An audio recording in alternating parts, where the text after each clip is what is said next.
ನಿಮ್ಗೆ ಈಗ ಒಂದೆರಡು ವಾರಗಳಲ್ಲಿ ಅದಕ್ಕೂ ಮೊದಲು ರಾಮಚಂದ್ರ ಅಂತ ಡಿಜಿದು, ಅದಕ್ಕಿಂದೆ ACP ಕೃಷ್ಣಮೂರ್ತಿ ಅಂತ 30,000 ಅಂತ ರೆಡ್ ಹ್ಯಾಂಡ್ ಅವರು ಸಿಗಾಕೊಂಡಿದ್ದು ಮಲ್ಲೇಶ್ವರ ACP. ಅದಕ್ಕಿಂದೆ ಒಬ್ಬ ಇನ್ಸ್ಪೆಕ್ಟ್ರು ಒಂದು ಹೆಣ್ಮಗಳಿಗೆ ಎಲ್ಲೆಲ್ಲ ಕರ್ಕೊಂಡು ಹೋಗಿದ್ದ, ಅದು ಇದು ಅಂತ ಹೇಳಿ ರೇಪ್ ಕೇಸ್ ಆಗಿ ಅವನು ಓಡೋಗಿದ್ದ, ತುಮಕೂರಲ್ಲಿದ್ದ ಅವನು. ಅದಕ್ಕಿಂದೆ ಇನ್ನೊಬ್ಬ ಇನ್ಸ್ಪೆಕ್ಟರ್ದು ಸೇಮ್ ಟೈಪ್ ಹೆಣ್ಮಕ್ಳ ವಿಚಾರಕ್ಕೆ, ಅಂದ್ರೆ ವ್ಯಭಿಚಾರ ಭ್ರಷ್ಟಾಚಾರ ಈ ತರದ್ದು ಈ ಕಳೆದ 6 ತಿಂಗಳಲ್ಲಿ ಪರ್ಟಿಕ್ಯುಲರ್ ಆಗಿ ಪೊಲೀಸ್ ಇಮೇಜ್ಗೆ ತುಂಬಾ ಡ್ಯಾಮೇಜ್ ಆಗಿದೆ. ಅದ್ರಲ್ಲಿ ಏನು 2 ಮಾತಿಲ್ಲ. ಮೊದಲು ಅವಾಗ ಆಗ್ತಾ ಇರೋದು, ಅದು ಕಾರಣ ಏನಂತಂದ್ರೆ ಇದು ಪಬ್ಲಿಕ್ಗೆ ಜಾಸ್ತಿ ಎಕ್ಸ್ಪೋಸ್ ಆಗುವಂತ ಡಿಪಾರ್ಟ್ಮೆಂಟ್ ಇದು. ಸಾಮಾನ್ಯವಾಗಿ ಇದು ಯಾವ ಡಿಪಾರ್ಟ್ಮೆಂಟ್ ಇಷ್ಟು ಎಕ್ಸ್ಪೋಜರ್ ಇರೋದು. ಅದರಿಂದ ಜನರು ಎಲ್ಲರ ಕಣ್ಣು ಇದ್ರ ಮೇಲೆ ಇರುತ್ತೆ. ಹೋಮ್ ಡಿಪಾರ್ಟ್ಮೆಂಟ್ ಅಂದ್ರೆ next to the CMA, finance ಬರೋದಿಲ್ಲ ಅಷ್ಟೊಂದು. ಈ ಹಿನ್ನೆಲೆಯಲ್ಲಿ ಇರ್ಬೇಕಾದ್ರೆ ನಮ್ಮ ಅಧಿಕಾರಿಗಳಲ್ಲಿ ಒಂದು ವಿಚಾರ ಅಂತೂ ಬರಬೇಕು. ಲಕ್ಷಕ್ಕೊಬ್ಬ ಸಬ್ ಇನ್ಸ್ಪೆಕ್ಟರ್ ಆಗ್ತಾನೆ, 50,000ಕ್ಕೊಬ್ಬ ಕಾನ್ಸ್ಟೇಬಲ್ ಆಗ್ತಾನೆ. ಈ ಅದೃಷ್ಟ ಪಡ್ಕೊಂಡು ತಿಂಗಳ ಅವ್ರಿಗೆ 50,000ಕ್ಕಿಂತ ಜಾಸ್ತಿ ಸಂಬಳ ಇದೆ ಈಗೆಲ್ಲ. ಯಾರಿಗೂ ಅದಕ್ಕಿಂತ ಕಡಿಮೆ ಏನಿಲ್ಲ. ಕಾನ್ಸ್ಟೇಬಲ್ ಲೆವೆಲ್ ಇಂದನೂ ಸೇರಿದ್ರೆ ಅವ್ರಿಗೆ 40,000ದಿಂದ ಸ್ಟಾರ್ಟ್ ಆಗತ್ತೆ. ಸೊ ಈ ತರ ಒಳ್ಳೆ ಸಂಬಳನೂ ಇದೆ. ಈಗ ಕ್ವಾರ್ಟರ್ಸ್ ಇದೆ, ವೆಹಿಕಲ್ ಕೊಡ್ತಾ ಇದ್ದಾರೆ, ಮೊಬೈಲು ಕೊಡ್ತಾ ಇದ್ದಾರೆ, ಸಿಮ್ಮು ಕೊಡ್ತಾ ಇದ್ದಾರೆ. ನಮ್ ಕಾಲದಾಗ ಅದು ಯಾವುದೂ ಇರ್ಲಿಲ್ಲ. ಮೋಟರ್ ಬೈಕ್ ಸಬ್ ಇನ್ಸ್ಪೆಕ್ಟರ್ಗಳೆಲ್ಲ ನಾವು. ಆಗ ಇಷ್ಟೊಂದು ವಿಚಾರ ಇರ್ಲಿಲ್ಲ. ಈಗ ಇಷ್ಟೊಂದು ಫೆಸಿಲಿಟಿ ಕೊಟ್ರು ಮತ್ತೆ ಎಲ್ಲದಕ್ಕೂ ಚಿಕ್ಕದಾಗಿ ಆಗ್ಬಿಟ್ಟಿದೆ.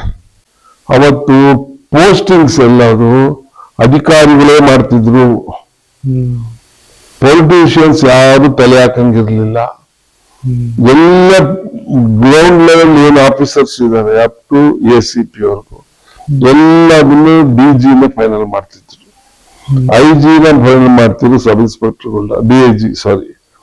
ಸೊ ಇದು ಈ ವ್ಯವಸ್ಥೆಯಲ್ಲಿ IPS ಆಫೀಸರ್ಸ್ ಸ್ಟ್ಯಾಂಡರ್ಡ್ ಆಗೇ ಇತ್ತು. IPS ಆಫೀಸರ್ಸ್ ಸ್ಟ್ಯಾಂಡರ್ಡ್ ಆಗೇ ಇತ್ತು ಅವಾಗ. ಈಗಿನ IPS ಆಫೀಸರ್ಸ್ ಸೇರಿ ನಾನು ಹೇಳೋದಾದ್ರೆ ತುಂಬಾ ಅತಿಯಾದ ಜೀವನದ ಆಸೆಗಳನ್ನ ಇಟ್ಕೊಂಡು ಬಂದ್ಬಿಟ್ಟಿದ್ದಾರೆ. ಕೆಲ್ಸದಕ್ಕಿಂತ ಜಾಸ್ತಿ ತಮ್ಮ ಸೌಲಭ್ಯಗಳ ಬಗ್ಗೆ ಜಾಸ್ತಿ ಆಸೆಗಳು ಇಟ್ಕೊಂಡು ಬಂದ್ಬಿಟ್ಟಿದ್ದಾರೆ. ಹಂಗಾಗಿ ಅವರು ಯಾವಾಗ ಎಕ್ಸಿಕ್ಯೂಟಿವ್ ಅನ್ನೋದಂತ ಸಿಗುತ್ತೆ ಅಂದ ತಕ್ಷಣ ಏನಾದ್ರೂ ಮಾಡ್ಕೋಬೇಕು. ಫಸ್ಟ್ ಮನೆ ಮಾಡ್ಕೋಬೇಕು, ವೆಹಿಕಲ್ ತಗೊಂಡ್ಬಿಡ್ಬೇಕು, ಆಸ್ತಿ ತಗೊಂಡ್ಬಿಡ್ಬೇಕು. ಈ ಹುಚ್ಚುತನಗಳನ್ನ ನಾನು ಕಳೆದ 15 ವರ್ಷಗಳಿಂದ ನೋಡ್ತಾ ಇದ್ದೀನಿ.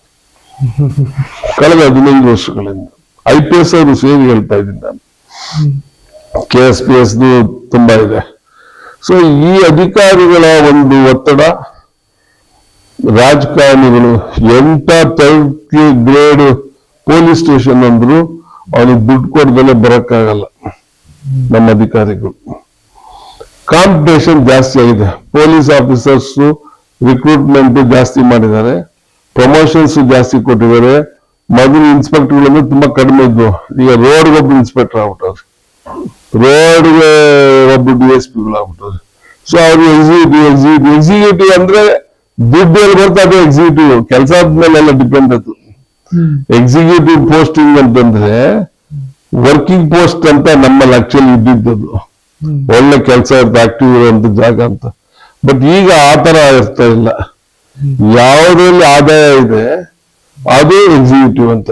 ಫಾರ್ ಎಕ್ಸಾಂಪಲ್ ನಿಮ್ಗಳಿಗೆ BD ಅಂದ್ರೆ ಏನ್ ಅನ್ಕೊಂಡಿದ್ದೀರಾ?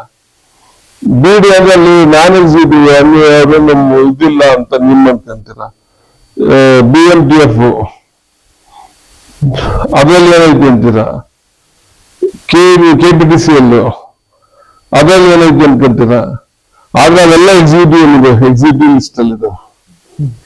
ಯಾಕೆ ಅಂದ್ರೆ ಅಲ್ಲೆಲ್ಲ ಆದಾಯ ಬರುತ್ತೆ. ಸೊ ಈ ತರದ ಯೋಚನೆಗಳಲ್ಲಿ ಯಾವಾಗ ಪೋಸ್ಟಿಂಗ್ಸ್ಗಳಿಗೆ ಫೈಟಿಂಗ್ ಶುರುವಾಗುತ್ತೆ, ರಾಜಕಾರಣಿಗಳು ಅದನ್ನ ಬಳಸ್ಕೊಂಡ್ರು, ಅಧಿಕಾರಿಗಳು ಕೆಲವರು ಬಳಸ್ಕೊಂಡ್ರು. ಸೊ ಅವ್ರಿಗೆಲ್ಲರಿಗೂ ಸ್ಯಾಟಿಸ್ಫೈ ಮಾಡೋ ಪ್ರಯತ್ನದಲ್ಲಿ, ತನ್ನ ಕುಟುಂಬನೂ ಒಂದಷ್ಟು ಸ್ಯಾಟಿಸ್ಫೈ ಮಾಡೋ ಪ್ರಯತ್ನದಲ್ಲಿ ಎಲ್ಲರೂ ಈ ತರ ಸಣ್ಣ ಸಣ್ಣ ವಿಚಾರಗಳಲ್ಲಿ ದಾರಿ ತಪ್ಪಿ ಪ್ರಜ್ಞೆಗಳಿಂದಲೇ ನಾನು ಹೋಗ್ಬೋದಾ, ನಾನು ಹೋದ್ರೆ ಏನಾದ್ರು ಆಗ್ಬಾರ್ದು ಅಲ್ವಾ ಅನ್ನೋ ಪ್ರಜ್ಞೆಯಿಂದಲೇ ಹೋಗಿ ಆ ಇನ್ಸ್ಪೆಕ್ಟರ್ ಸಿಗಾಕೊಂಡಿದ್ದು ನೀವು ನೋಡಿದ್ರಿ. ಅದು ಪೊಲೀಸ್ ಗ್ರೌಂಡ್ ಒಳಗಡೆ ಸುತ್ತ 4 ಕಡೆ ಗೋಡೆ ಇದೆ, ಎಲ್ಲಿ ಹೋಗಿ ಆಗಲ್ಲ ತಪ್ಪಿಸ್ಕೊಂಡು. ಅಂತ ಕಡೆಗೆ ಅವ್ರು ಬರಕ್ ಹೇಳ್ತಾನೆ ಅವನು. ಎಷ್ಟು ಬುದ್ಧಿವಂತ ಅವನು. ನಾನು ಹೇಳ್ತಿರೋದು ಬಾಡಿ ಸರಿ ಉದ್ದೇಶಕ್ಕಲ್ಲ, ಅವ್ನು ಎಷ್ಟು ಪ್ರಜ್ಞೆ ಅಂದ್ರೆ ನಾಲೆಡ್ಜ್ ಕಳ್ಕೊಂಡು ಆ ಜಾಗಕ್ಕೆ ಹೋಗ್ತಾನೆ. ಹಣದ ಆಸೆ ಯಾರೋ ಸಿಬ್ಬಂದಿಗೆ ಹೇಳ್ಬಿಟ್ಟಿದ್ರೆ ಅವ್ರಿಗೆ ಗೊತ್ತಾಗ್ಬಿಟ್ರೆ ಮೇಲೆ ಅವನು ಅದೆಲ್ಲ ತಕೊಂಡ್ಬಿಟ್ರೆ, ಈ ತರದೆಲ್ಲ ಸಣ್ಣ ಸಣ್ಣ ಚಿಲ್ಲರೆ ಯೋಚನೆಗಳು ಹುಟ್ಟುಬಿಡ್ತಾವೆ ಇಂತ ಆಸೆಗಳಿಗೆ ಬಿದ್ದಾಗ. ಆ ಕಾರಣದಲ್ಲಿ ಇವತ್ತು ಆ ಪ್ರಶ್ನೆಗೆ ಅವನು ಎಕ್ಸ್ಪೆಕ್ಟ್ ಮಾಡಕ್ಕಾಗಿಲ್ಲ ಅವನಿಗೆ. ಮತ್ತೆ ಅವನು ನನಗೆ ಗೊತ್ತಿರಂಗೆ ಅವನು ಎಕ್ಸಿಕ್ಯೂಟಿವ್ ಮಾಡಿದ್ ಕಡಿಮೆ. ಅವನು ಗೋವಿಂದರಾಜು ಎಲ್ಲೆಲ್ಲ ನಾನ್ ಎಕ್ಸಿಕ್ಯೂಟಿವ್ ಜಾಸ್ತಿ ಕಲಿತಿದ್ದ. ಅವನು ಸ್ವಲ್ಪ ಎಕ್ಸ್ಟ್ರಾವರ್ಟ್ ಅವನು, ಹಂಗಾಗಿ ಅವ್ನು ಪೋಸ್ಟಿಂಗ್ ಆಗಿರ್ಲಿಲ್ಲ ಇಲ್ಲಿ ಜಾಸ್ತಿ. ಇದೊಂದೆಲ್ಲ ಆಯ್ತು ಅದು. ಇಲ್ಲಿ ಏನೋ ಒಂದಷ್ಟು 6 ತಿಂಗಳಾಗಿಲ್ಲ ಅನ್ನೋದು ಹೋಗಿ ಯಾವುದೋ ಒಂದು ಅವಕಾಶ ಇದು ಮಾಡಕ್ಕೆ ಹೋಗಿ ಅದು ಸಡನ್ ಆಗಿ ಯಾವಾಗ ಲೋಕಾಯುಕ್ತ ಪೊಲೀಸ್ ಅವರು ಅಂತ ಬಂದ್ಬಿಡ್ತೋ ಅವನಿಗೆ ಬಾಡಿಯಲ್ಲಿ ಕಂಟ್ರೋಲ್ ಇರ್ಲಿಲ್ಲ. ಅದಕ್ಕೆ ಆ ಉಚ್ಚಾಟದ ಕೂಗುಗಳನ್ನು ಮಾಡಿದ ನಾನು. ಅವನು ಕೂಗ್ಬೇಕು ಅಂತ ಕೂಗಿಲ್ಲ, ಅವನಿಗೆ ಅವನು ಪ್ರಜ್ಞೆ ಕಳ್ಕೊಂಡ್ಬಿಟ್ಟಿದ್ದಾನೆ ಅವನು ಶಾಕಿಗೆ. ಹಾಗಾಗಿ ಅವ್ನು ಕೂಗಾಡಿದ್ ನಾವು ನೋಡಿದ್ವು. ಮತ್ತೆ ಅವತ್ತು ಆಗಿದೆ ಎಲ್ಲ ನೋಡಿದರೆ ಸಾಯಂಕಾಲಕ್ಕೆ ತುಮಕೂರು ಅವನು ಈ ಹುಡುಗ ಇನ್ನ ನಮ್ಮಲ್ಲಿ ಇದ್ದ ಕಿಬ್ಬಳ್ಳಿ ಪೊಲೀಸ್ ಸ್ಟೇಷನ್ ಅಲ್ಲಿ ಇದ್ದ. ಇಲ್ಲಿ ಒಳ್ಳೆ ಹುಡುಗನೇ ಇದ್ದ, ನಾವು ಸಾಕಷ್ಟು ಗೈಡ್ ಮಾಡಿದ್ವಿ ಆತನಿಗೆ. ಅವನು ಒಳ್ಳೆ ಕಡೆ ಫ್ಯಾಮಿಲಿ, ಒಳ್ಳೆ ಫ್ಯಾಮಿಲಿ ಮದುವೆ ಆಯ್ತಾ, ಚೆನ್ನಾಗಿದ್ದಾರೆ ಎಲ್ಲ. ನಾವು ಒಂದು ಮದುವೆಗೆ ಹೋಗಿದ್ದೆ.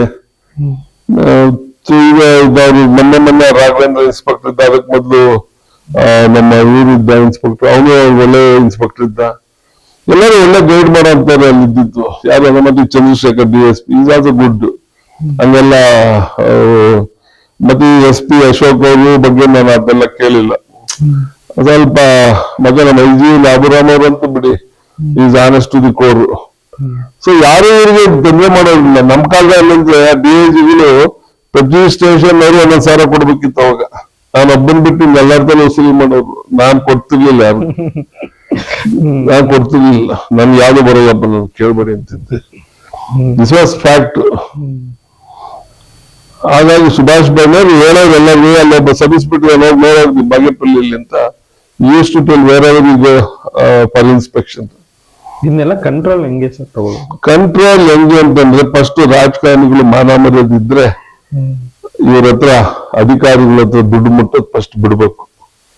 ನಿಜವಾಗ್ಲೂ ಹೇಳ್ತೀನಿ, ಡೈರೆಕ್ಟ್ ಆಗಿ ಹೇಳ್ತಾ ಇದ್ದೀನಿ ನಾನು. ಅವ್ರಿಗೆ ಮಾನ ಮರ್ಯಾದಿದ್ದು ಊರು ಒಳ್ಳೇದ್ ಮಾಡ್ಬೇಕು ಅಂದ್ರೆ ಅವ್ರು ಏನ್ ಮಾಡಿದ್ರು ಬೇಡ, ಅಧಿಕಾರಿಗಳು ಒಳ್ಳೇದು ಎಂತಾರ ಅಧಿಕಾರಿ ಹಾಕೊಳ್ಳಿ ಪರವಾಗಿಲ್ಲ, ನಾವ್ ಇಂಥವನ್ನೇ ಹಾಕೊಳ್ಳಿ ಅಂತ ಹೇಳಲ್ಲ. ಕೆಲವು ಸ್ಲೋ ಇರ್ತಾರೆ, ಕೆಲವು ಸ್ವಲ್ಪ ಸ್ಪೀಡ್ ಇರ್ತಾರೆ, ಅಷ್ಟೇ ಬಿಟ್ರೆ ಆನೆಸ್ಟಿ ಪಾಯಿಂಟ್ ಅಲ್ಲಿ ಅವ್ರು ಬದುಕಬೇಕು ಅಂದ್ರೆ ನೀವು ದುಡ್ಡು ಮುಟ್ಟೋದು ಫಸ್ಟ್ ಬಿಟ್ರಿ. ಪಬ್ಲಿಕ್ ಫಸ್ಟ್ ಕನ್ನಡ, ಇದು ಪ್ರಜೆಗಳ ಆಸ್ತಿ.